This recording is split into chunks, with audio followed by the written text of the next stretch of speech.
Hi friends, എല്ലാവർക്കും പുതിയൊരു വീഡിയോയിലേക്ക് സ്വാഗതം.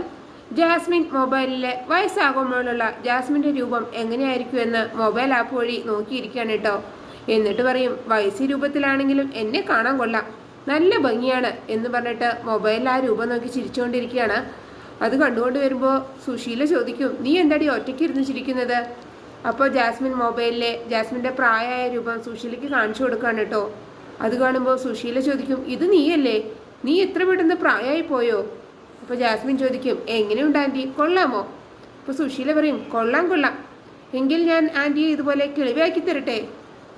അപ്പോൾ സുശീല പറയും, അത് വേണ്ട, അത് കാണാനുള്ള ശേഷി എനിക്കില്ല മോളെ. എന്നും മധുര 17കാരി ആയിരുന്നെങ്കിൽ എന്ന് കരുതി ജീവിക്കുന്ന ആളാണ് ഞാൻ. അപ്പോഴാണ് നീ എന്നെ കിളിവിയാക്കാൻ നോക്കുന്നത്. അപ്പോഴേക്ക് അവിടേക്ക് പാർവതി വരികയാണ്. എന്നിട്ട് ശേഖരൻ്റെ ആ പഴയ ഫോട്ടോ സുശീലയ്ക്ക് കാണിച്ചു കൊടുത്തിട്ട് ഇയാളെ അപ്പച്ചി എവിടെയെങ്കിലും കണ്ടിട്ടുണ്ടോ എന്ന് ചോദിക്കുകയാണ്. അപ്പോൾ സുശീല പറയും, ഇതാരാണെന്ന് അറിയോ? അപ്പോൾ സുശീല ആ ഫോട്ടോ വാങ്ങി നോക്കിക്കൊണ്ടിരിക്കുമ്പോൾ ഗാർഗി വന്ന് ആ ഫോട്ടോ സുശീലയുടെ കയ്യിൽ നിന്ന് വാങ്ങാണ് കേട്ടോ. അപ്പോൾ പാർവതി പറയും, ഗാർഗി ആ ഫോട്ടോ അപ്പച്ചിക്ക് തന്നെ തിരിച്ചു കൊടുക്കുക. അപ്പോൾ ഗാർഗി പറയും, ഞാനൊന്ന് നോക്കട്ടെ. എന്നിട്ട് ഫോട്ടോ നോക്കിയിട്ട് ചോദിക്കും, ഇതാരാ? അപ്പോൾ പാർവതി പറയും, ഇതെൻ്റെ അച്ഛനാണെന്ന് വിചാരിച്ചോ? അപ്പോൾ സുശീല ചോദിക്കും, ഇത് നിന്റെ അച്ഛനായിരുന്നോ? എന്നിട്ടാണോ ഇയാളെ എനിക്ക് അറിയോ എന്ന് ചോദിച്ചത്? എടി, നിന്റെ അച്ഛനെ ഞാൻ എങ്ങനെ അറിയാനാണ്? അല്ലെങ്കിൽ തന്നെ ഇയാൾ അറിഞ്ഞിട്ട് എനിക്ക് എന്ത് കിട്ടാനാണ്? എന്നിട്ട് ജാസ്മിനോട് പറയും, ഞാൻ പോകാണ്, നീ ആ മൊബൈൽ ആപ്പിലെ കിളവി ഫോട്ടോ ഉണ്ടാക്കി കളിച്ചോ എന്ന് പറഞ്ഞിട്ട് സുശീല അവിടെ നിന്ന് പോവുകയാണ്. ഇത് കേൾക്കുമ്പോൾ ഗാർഗി വിചാരിക്കും, ഇത് പാർവതിയുടെ അച്ഛൻ്റെ പഴയ ഫോട്ടോ അല്ലേ, ഇത് ആപ്പിലിട്ട് ഏജിലാക്കി നോക്കിയാലോ എന്ന് പറഞ്ഞിട്ട് ശേഖരൻ്റെ ആ ഫോട്ടോയുടെ ഒരു ഫോട്ടോ മൊബൈലിലെടുത്തിട്ട് ആ ഫോട്ടോ പാർവതിക്ക് തന്നെ തിരിച്ചു കൊടുക്കുകയാണ്. എന്നിട്ട് ആ ഫോട്ടോ ആ ആപ്പിലിട്ട് ചെക്ക് ചെയ്ത് നോക്കുകയാണ് കേട്ടോ.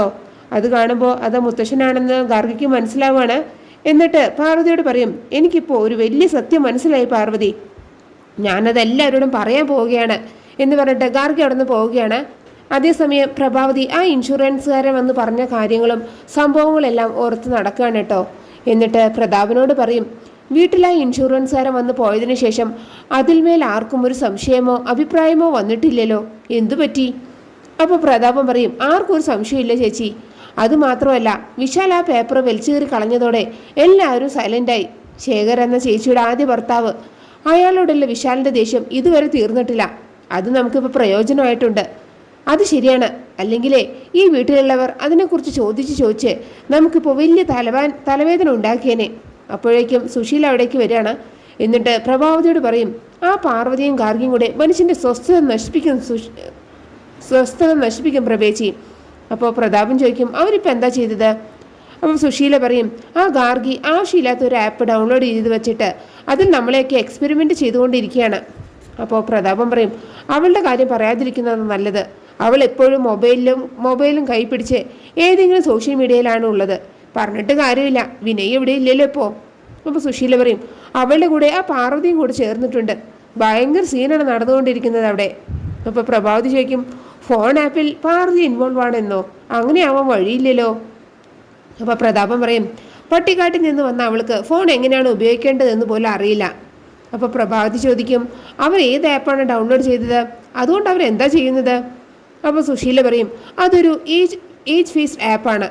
അതിൽ നമ്മുടെ ചെറുപ്പത്തിലെ ഫോട്ടോ അപ്ലോഡ് ചെയ്താൽ ഓരോ പ്രായത്തിലും നമ്മൾ എങ്ങനെ ആയിരിക്കുമെന്ന് ആപ്പ് കാണിച്ചു തരും. അത് വെച്ച് ഗാർഗി അതിൽ നമ്മുടെ ഫോട്ടോസ് അപ്ലോഡ് ചെയ്ത് നമ്മൾ പ്രായമാകുമ്പോൾ നമ്മൾ ഇരിക്കുന്ന കോലം നോക്കി ഗാർഗി നമ്മളെ നോക്കി കളിയാക്കി ചിരിക്കുകയാണ്. അതിനാ പാർവതിയും കൂട്ടിനുണ്ട്. അവൾ ആരുടെ ഒരു പഴയ ഫോട്ടോ കൊടുത്തിട്ട് ആ രൂപം പ്രായമാകുമ്പോൾ എങ്ങനെ ഉണ്ടാകുമെന്ന് ചോദിച്ചുകൊണ്ടിരിക്കുകയാണ്. അപ്പോൾ പ്രഭാവതി ചോദിക്കും, അത് ആരുടെ ഫോട്ടോയാണ്? അതൊന്നും എനിക്കറിയില്ല.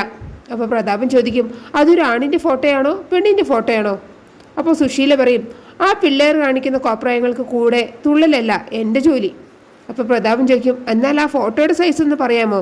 സ്റ്റാമ്പ് സൈസ്, ഫുൾ സൈസ്, അങ്ങനെ എന്തെങ്കിലും? അപ്പോൾ സുശീല പറയും, അതൊന്നും എനിക്കറിയില്ല, ഞാൻ ശ്രദ്ധിച്ചില്ല. ഇത് കേൾക്കുമ്പോൾ പ്രഭാവതി ചോദിക്കും, അതൊക്കെയല്ലേ സുശീലയെ ശ്രദ്ധിക്കേണ്ടത്? അപ്പോൾ പ്രതാപൻ ചോദിക്കും, എന്നാൽ അത് പഴയതാണോ പുതിയതാണോ എന്തെങ്കിലും സുശീലിച്ച് നോക്കിയോ? ഇല്ല, അവരെ സഹിക്കാൻ പറ്റാത്തതുകൊണ്ടാണ് ഞാൻ ഇങ്ങോട്ട് വന്നത്. നീയും ഇങ്ങനെ തുടങ്ങല്ലേ പ്രതാപ എന്ന് പറഞ്ഞിട്ട് സുശീല അവിടെ നിന്ന് പോവുകയാണ് കേട്ടോ. അപ്പോൾ പ്രഭാവതി വിചാരിക്കും, വിശാൽ കീറിക്കളഞ്ഞ ഇൻഷുറൻസ് പോളിസിയുടെ പേപ്പറിൽ ശേഖറിൻ്റെ ഫോട്ടോ ഒട്ടിച്ചു കാണുമോ? അങ്ങനെയാണെങ്കിൽ ആ ഫോട്ടോ ആയിരിക്കുമോ പാർവതി ഗാർഗിക്ക് കാണിച്ചു കൊടുത്തത്? അപ്പോൾ അതേസമയം പ്രതാപം വിചാരിക്കുന്നത് ആ ഫോട്ടോ ഏതാണെന്ന് വേഗം കണ്ടുപിടിക്കണം, എന്നാലേ സമാധാനം കിട്ടുമെന്നാണ്. അതേസമയം ഗാർഗി ഹാളിൽ നിന്ന് ഉറക്കി വിളിച്ചു പറയാണ്, ഈ വീട്ടിലെ എല്ലാവരും എത്രയും പെട്ടെന്ന് ഹാളിലേക്ക് എത്തണം, എല്ലാവരും വേഗം വരണം, എനിക്കൊരു പ്രധാനപ്പെട്ട കാര്യം പറയാനുണ്ട്. അപ്പോൾ അവിടേക്ക് പാർവതി വന്ന് ഗാർഗിയോട് ചോദിക്കും, എന്താ കാര്യം ഗാർഗി, നീ എന്നോട് പറ. അപ്പോൾ ഗാർഗി പറയും, എനിക്കത് എല്ലാവരോടും കൂടെ പറയണം, എല്ലാവരും വരട്ടെ എന്നിട്ട് ഞാൻ പറയാം. അപ്പോഴേക്കും അവിടേക്ക് എല്ലാവരും വരികയാണ് കേട്ടോ. അപ്പോൾ അച്ഛമ്മ പറയും, എല്ലാവരും വന്നു, ഇനി നിനക്ക് എന്താ പറയാനുള്ളതെന്ന് വെച്ചാൽ പറ ഗാർഗി. അപ്പോൾ ഗാർഗി പറയും, എനിക്ക് പറയാനുള്ളത് ഒരു മഹാരഹസ്യമാണ്.